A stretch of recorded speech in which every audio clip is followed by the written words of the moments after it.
വിധു പ്രതാപിനെയും ദീപ്തിയെയും മലയാളികൾക്ക് അങ്ങനെ മറക്കാനൊന്നും സാധിക്കില്ല. മലയാളികളുടെ പ്രിയപ്പെട്ട താരങ്ങൾ തന്നെയാണ് ഇരുവരും. ഇരുവരുടെയും വിശേഷങ്ങൾ എപ്പോഴും സോഷ്യൽ മീഡിയയിൽ ശ്രദ്ധ നേടാറുണ്ട്. രണ്ടുപേരും യൂട്യൂബ് ചാനലിലൂടെ പ്രേക്ഷകർ ഇഷ്ടപ്പെടുന്ന കണ്ടന്റുകളുമായി എത്താറുണ്ടായിരുന്നു. അതുകൊണ്ട് തന്നെ സോഷ്യൽ മീഡിയയിൽ സജീവമായ താരങ്ങൾ എന്ന് തന്നെ ഇവരെ വിശേഷിപ്പിക്കാം. ഇപ്പോഴത്തെ ആരാധകർ ചോദിച്ചിരുന്ന ഒരു വലിയ ചോദ്യത്തിന് ഉത്തരവുമായി എത്തിയിരിക്കുകയാണ് വിധു. ഗായകനായും ഗാനരചനയിൽ ഒക്കെ തന്നെ മാത്രം ഇരുന്നാൽ മതിയോ, വിധുവിന്റെ അഭിനയ മേഖല കൂടി ഒന്ന് പുനരുദ്ധരിക്കേണ്ടേ എന്ന് എല്ലാവരും ചോദിക്കാറുണ്ട്. തന്റെ യൂട്യൂബ് ചാനലിന് വേണ്ടി മാത്രമല്ലാതെ ഒരു സിനിമയിലും തനിക്ക് അഭിനയിച്ചൂടെ എന്ന് വിധുവിനോട് എല്ലാവരും ചോദിക്കാറുണ്ടെന്നും ആ ഒരു ചോദ്യത്തിനുള്ള മറുപടിയാണ് ഇന്ന് റിലീസായ ഒരു ജാതി ജാതകം എന്ന് പറയുന്ന സിനിമ എന്നും പറയുന്നുണ്ട്. ഇപ്പോൾ ആ സിനിമയിൽ ആദ്യമായി വിധു വേഷമിടുകയാണ്.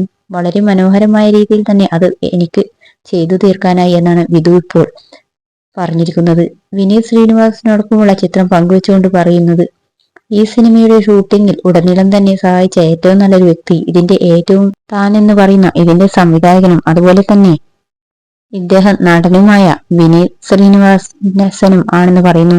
ഇവരുടെയൊക്കെ തന്നെയും സ്വാധീനവും ഇവരുടെയൊക്കെ തന്നെയും സഹായവും തന്നെയാണ് തന്നെ ഇതുവരെ എത്തിച്ചതെന്നും വിധു പറയുന്നുണ്ട്. അതോടൊപ്പം തന്നെ ഒടുവിൽ സംഭവിച്ചത് നിങ്ങളെല്ലാവരും ചോദിച്ച ചോദ്യമാണെന്നും ഇപ്പോൾ പറയുന്ന താൻ അഭിനയിച്ച സിനിമ തിയേറ്ററിലേക്ക് എത്തിയിരിക്കുന്നു. സന്തോഷം പങ്കുവെച്ച് വിധു എത്തിയപ്പോൾ ആശംസകൾ അറിയിച്ച് നിരവധി പേർ എത്തുന്നുണ്ട്.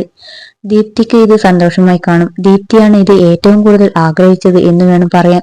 യൂട്യൂബിൽ ഓരോ സ്കെച്ച് വീഡിയോസ് ഒക്കെ ഇറങ്ങുമ്പോൾ നിരന്തരം കേൾക്കുന്ന ഒരു ചോദ്യമായിരുന്നു ഇനി എപ്പോഴാണ് വിധു സിനിമയിലേക്ക് വരുന്നതെന്ന്. എന്നാൽ എല്ലാവരും കേട്ടോളൂ, ഞാൻ ആദ്യമായി അഭിനയിക്കുന്ന ഒരു ജാതി ജാതകം തിയേറ്ററിൽ എത്തുകയാണ്. അത് നിങ്ങളുടെ എല്ലാവരുടെയും മുന്നിലേക്ക് എത്തുമ്പോൾ നിങ്ങൾ ഞങ്ങളുടെ അഭിപ്രായങ്ങളൊക്കെ തന്നെയും അറിയിക്കണമെന്നും പറയുന്നു.